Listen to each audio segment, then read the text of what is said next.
Espiritismo e Evangelho, com Gilton Carlos.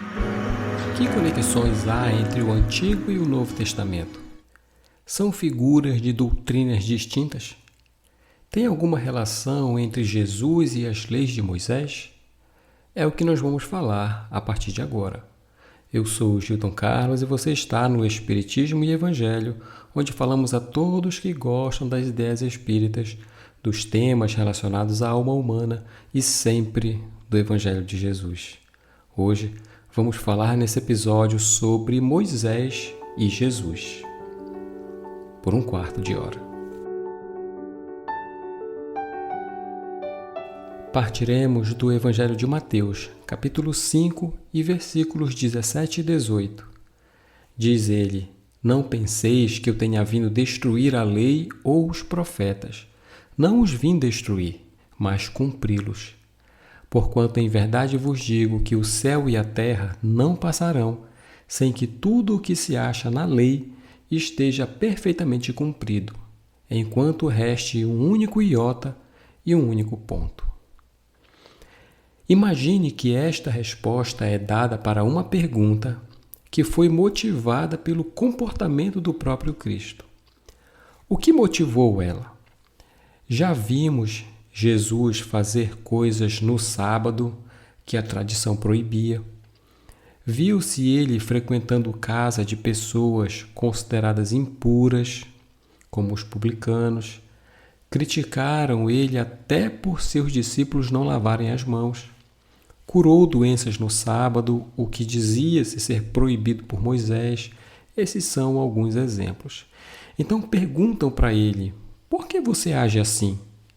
Está destruindo a lei que Moisés deixou ordenada? Então vem a resposta dos versículos: eu não vim destruir a lei, mas cumpri-la. Pensaram muitos que ele falava da lei de Moisés. Ele faz um jogo de palavras aqui, dizendo que a lei que ele cumpre é a de Deus. A de Moisés e os seus 613 mandamentos são traduções para a vida prática. A lei não está nos atos em si que ele estabeleceu, mas no significado e naquilo que ela levaria a ser desenvolvido. A que lei ele se referia? O próprio Cristo resumiu: amar a Deus acima de tudo e ao próximo como a si mesmo. Moisés e os profetas estão todos contidos nestes dois. Ele, portanto, no sábado ou qualquer outro dia, curava em nome do amor e da compaixão que sentia pelos sofredores que encontrava. Frequentava a casa de publicanos porque estes precisavam de sua presença e de seu exemplo para conhecerem outra forma de viver. Preocupava-se mais com o que saía da boca e não com as impurezas que por ela entravam se não lavavam ritualisticamente as mãos. A lei que o guiava, portanto, a lei de amor. Aliás, é a esta que se refere quando diz que o céu e a terra não passarão, sem que tudo o que se acha nela esteja perfeitamente cumprido, enquanto reste um único iota em um único ponto. Notemos o que tem nestas palavras. A lei de amor vai prevalecer na terra. Vai acontecer. Nada vai acabar, quer dizer, nem o céu e nem a terra, antes que isso aconteça. Todos os mínimos detalhes nela se cumprirá. Em todos os pontos, em todos os atos, em todo o menor pensamento em nosso planeta. Diz ele um único J ou ponto, se falarmos em português. Se for em grego, mas também dá. Um único iota, que é a menor letra do alfabeto, é a mais simples, é só um traço, não tem dificuldade. E o ponto, que é o menor símbolo de acentuação, que na língua grega é chamada aspiração. E quando diz que veio cumpri-los, os profetas, também está dizendo que a mensagem que estes enviados de Deus trouxeram não foi outra senão a lei de amor. mas, naturalmente, na linguagem de cada época, da forma adequada de assimilação. Importante lembrarmos que, em relação à lei de Moisés, Jesus, umas ele respeitou, outras nem levou em consideração. Por que essa distinção? É que nos mandamentos de Moisés há duas partes. Uma é o decálogo, os 10 mandamentos, e a outra um conjunto de regras de conduta, que são as leis civis, adequadas aos costumes e à mentalidade da época que ele conviveu. A primeira, por isso, imutável. Já a segunda, apropriada ao tempo. Esta segunda parte é que Jesus modificou e muito. A primeira não. É fácil de compreender. Vamos ver alguns exemplos. Um primeiro grupo. 3 exemplos de mandamentos que diziam assim. Os nazarenos não deveriam cortar o cabelo. Uma lei que falava para observar a impureza menstrual, relativo às mulheres, obviamente.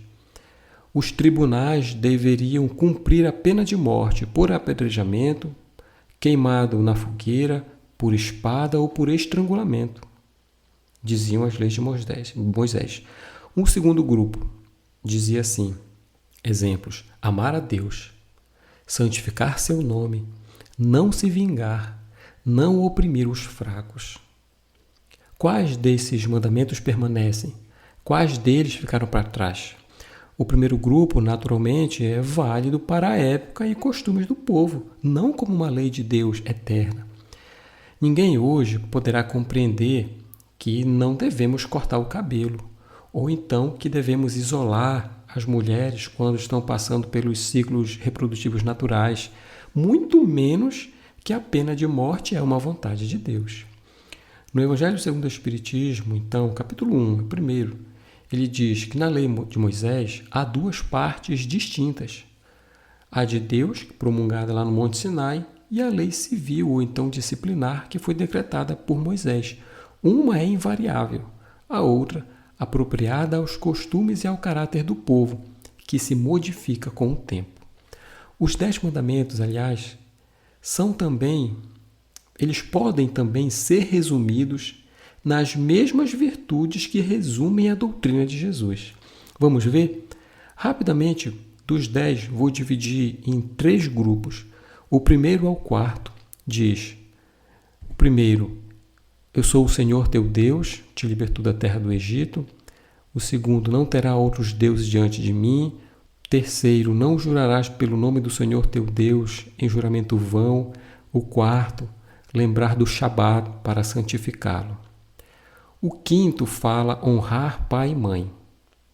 Aí do 6º ao 10º, então, não matar, não adulterar, não furtar, não falar falso testemunho contra alguém e não cobiçar a casa do próximo, nem a mulher, nem nada que é dele. Do 1º ao 4º são os deveres ante Deus. Todos os nossos deveres para com Deus resumem a virtude da humildade. Do 6º ao 10º, não matar, não adulterar, tal, são os nossos deveres morais relativos ao outro, que resume-se na caridade.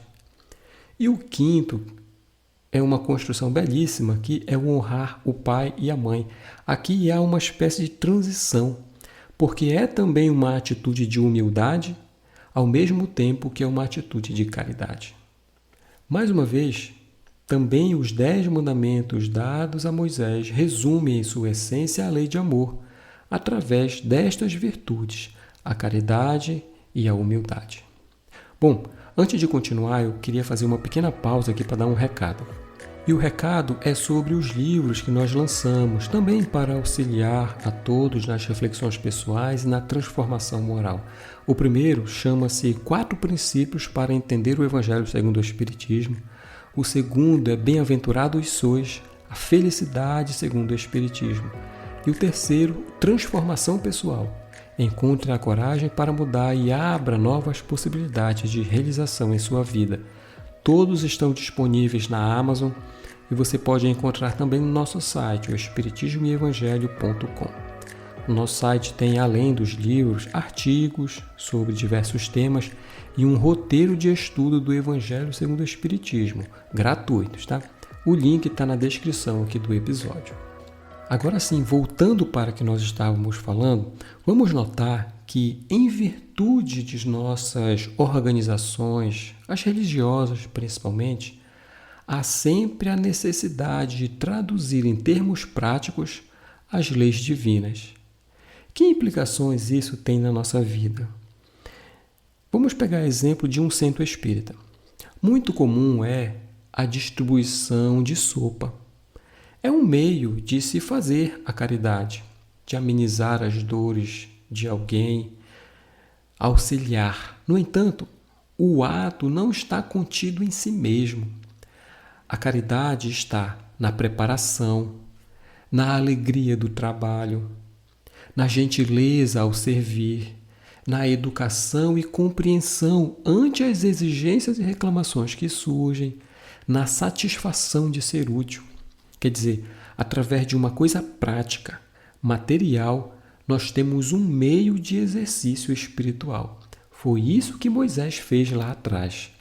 Portanto, cuidemos para que não nos percamos nos chamados atos exteriores.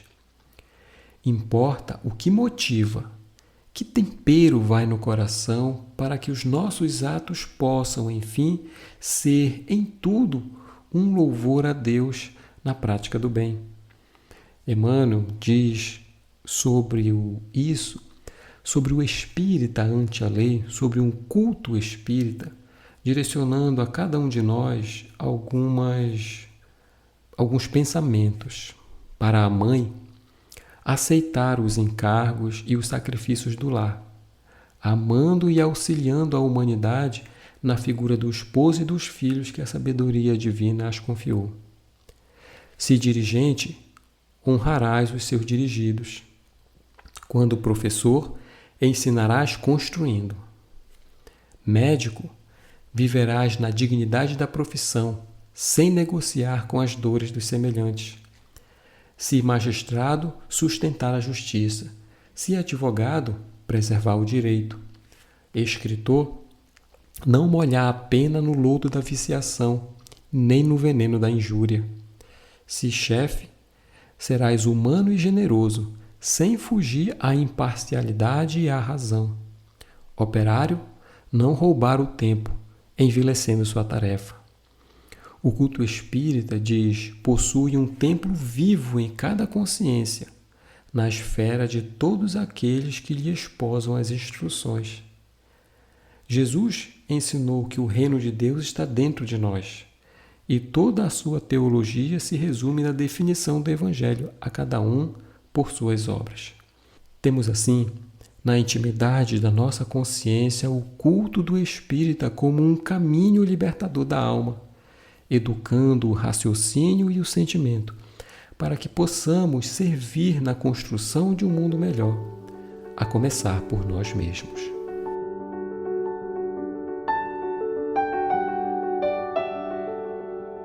Gente, muito obrigado por estes minutos, espero vocês em nosso próximo episódio. Se você gostou, peço que compartilhe com alguém que também gostaria de ouvir o nosso trabalho. Em agradecimento, quero dedicar esse episódio a quem nos escuta na Ilha de Malta e na Suíça. Também, em especial, dedicar àqueles que nos deixaram uma mensagem na caixa de perguntas do Spotify, o Alexander Luiz de Morro Agudo, em São Paulo, a Giliane Aguiar, de Salvador, na Bahia, e o Fábio Nazareno, em Paris, na França. Obrigado por nos acompanharem. Se você gostou, clique no botão de seguir o nosso programa, também no Spotify, de avaliar o nosso programa. Assim eu consigo saber que se você está gostando do conteúdo e também de onde você é. Se quiser, pode entrar em contato ou me seguir no Instagram, no Espiritismo e Evangelho, ou no meu pessoal, Gilton Carr. Mais uma vez, obrigado a todos, um abraço e que Jesus lhe abençoe.